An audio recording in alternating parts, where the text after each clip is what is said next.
It is Kieran Trippier. It is delicious! Glorious! Glorious! Walker in there too. Luke Shaw!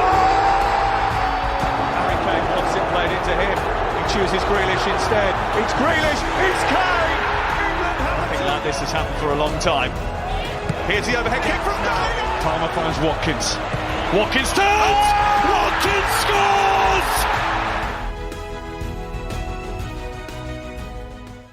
Hello and welcome back to the Gate 102 podcast. I hope you're doing well, and as always, thank you for tuning in to this episode. No episode last week. I was away on holiday. I was hoping to do one, but it was hard to find the time, to be honest. I was just enjoying myself too much, so apologies for that, as I was supposed to do one, but good to be back this week. Last time out, I look back on a night of celebration at Wembley. England's 1000th international match, 7-0 battering over Montenegro, and that sealed qualification for Euro 2020. And yeah, goals galore, hat-trick for Kane, and a fitting tribute, really, for over a century of Three Lions history. A reminder, if you haven't listened to that episode, you can go and listen to it at your podcast player of choice. Today, we move on to the final game in the group, Kosovo versus England, and this is away from home. And to be honest, the pressure was off, really. England were already through. All they had to do was avoid defeat, and if they managed that, then they'd be in the top seed for the draw. But this was still a chance to end the campaign on a high, build momentum, and offer opportunities to a few players who are looking to make the mark. And to be fair, England did just that. A really professional and clinical performance. So let's get into the game itself.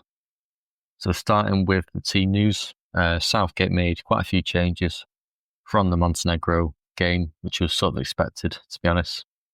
Jordan Pickford kept his place in goal. Both fullbacks remain the same, so Trent Alexander-Arnold and Ben Chilwell, and both players who were really impressive in the recent game. At centre-back, Tyrone Mings got another chance to impress alongside Harry Maguire, and it was a big night for Mings, who's still relatively new to the setup. This was only his second start. In midfield, Declan Rice returned to the side at the base of midfield, playing in that deeper role. Oxlade-Chamberlain started once again, and he's obviously scored in that Montenegro game. And this was an interesting one. Harry Winks started as well. But he actually played as a number 10 in this game, which was not a familiar position for him, but I'll touch more on that later.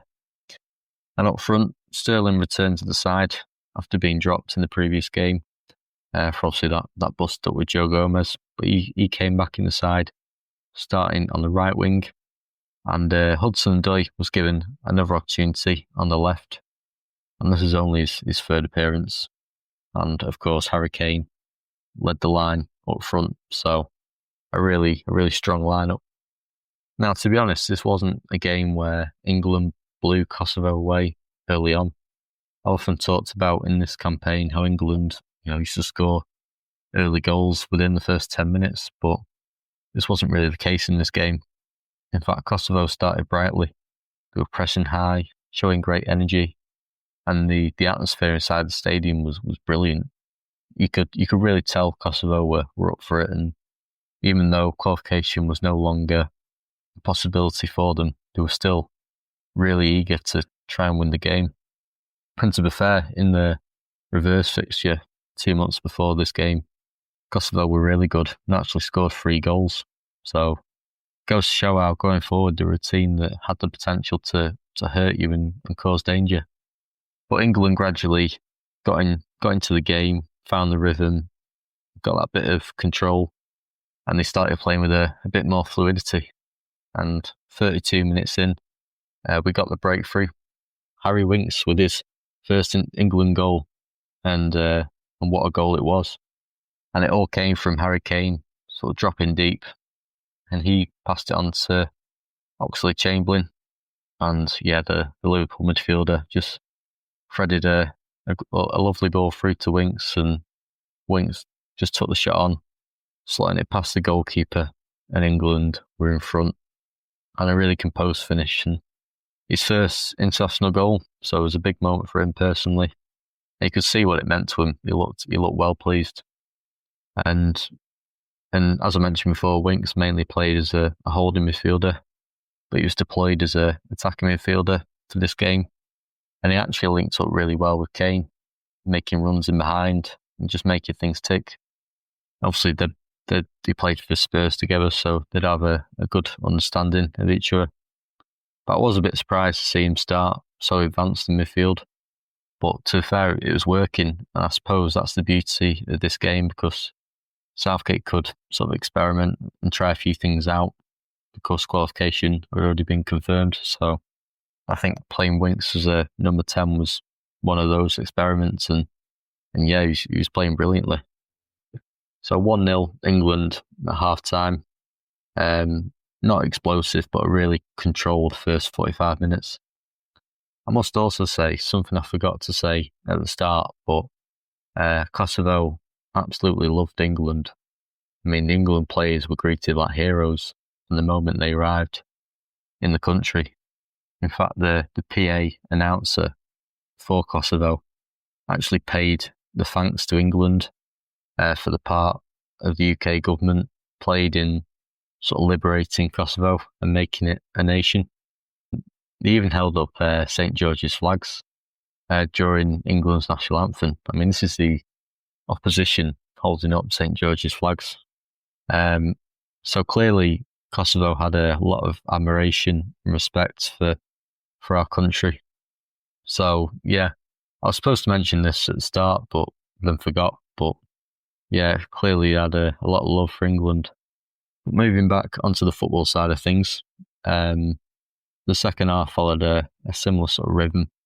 Kosovo were trying to get forward, showing plenty of effort and intent, but just lacking that killer touch in the final third. And to be fair, they had many chances to equalise, and there were a few moments where you thought this could be 1-1 here. You know, they could get an equaliser, but thankfully, we just about survived. Whereas England were patient. You know, we stayed calm, moved the ball well, and just sort of waited for the openings to come. But yeah, all of a sudden, the opportunities just came, and the floodgates opened, so to speak. And yeah, 79th minute, Harry Kane got his goal.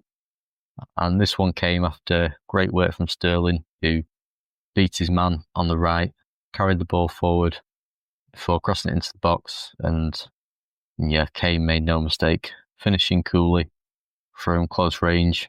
And yeah, just gave England that breathing room, getting a second goal. And this was his 12th goal of the qualifying campaign, which, by the way, meant he scored in every single qualifier. And I mean, it's just a ridiculous stat, really. I mean, some countries don't even manage 12 goals combined across 8 games, let alone one player scoring that amount. So yeah, just an incredible stat. But England weren't finished. Just 5 minutes later, it was Marcus Rashford's turn to get on the score sheet. And it was another assist by Sterling, who just laid it off to Rashford and just bent it perfectly into the far corner first time. It was a really well taken finish, and it was a really nice way to cap off what had been a strong cameo off the bench for Rashford, and making it 3-0. And he'd been one of England's most successful players during the qualifying campaign. I think at this point, Southgate preferred, sort of direct and fast wingers, and Rashford fitted that perfectly. So great to see him get on the score sheet. And this is actually his 10th international goal. So yeah, he managed to get into double figures. But then in stoppage time, England got number 4. And it was a first international goal for Mason Mount. So another milestone hit on the night. And yeah, Harry Kane was involved once again. Of course he was. Picking out Mount with a clever ball. And yeah, Mount just slotted it past the goalkeeper with real composure, with his weaker foot as well. And it was a goal that had been coming across a few games. And in fact, Mount actually got one disallowed in the previous game against Montenegro. So it was nice to see him score in this game. And it was just so good to see. And you could tell how much it meant to him as well, getting his first goal. And it was great to see Gareth's substitutions make a difference. Rashford and Mount came on, both scoring, and it really did bring another spark to the game. But another substitution was for Kayo Tomori, and this was his England debut. They'd been doing really well for Chelsea at the time, and it was nice to see him get a call up and make it in the squad. And it showed the strength and depth that was developing in the squad, I think. A young centre-back coming through. So a special moment for Tomori. He was obviously thriving under Frank Lampard at Chelsea. But a 4-0 win and a really strong end to the campaign. It wasn't as flashy as the Montenegro game, but just as important in terms of building confidence and showing how good this team could be. And what stood out to me was how professional the performance was. England, we didn't try to force it early. We didn't panic. We didn't let Kosovo's energy throw them off. Just stayed composed, took the chances when they came, and just showed how ruthless they can be when given space. And also a shout out to Kosovo, by the way. I mean, they may not have reached the tournament directly, but the performances across the group earn them a lot of respect, especially for a new nation. And the fans were class, loud, proud, and really passionate from the first minute to the last. So to wrap things up, England finished the Euro 2020 qualifying campaign top of the group with 7 wins from 8, 37 goals scored, and they were the top scorers out of every team in Europe. So say what you want about the level of opposition, but you can only beat what's in front of you. And England didn't just beat them, they blew most of them away, 4, 5, 6, 7-0. So it was a really exciting time for England. But little did we know at the time, but this game's the last time England played in 10 months. The COVID pandemic hit, and that was a strange time, of course.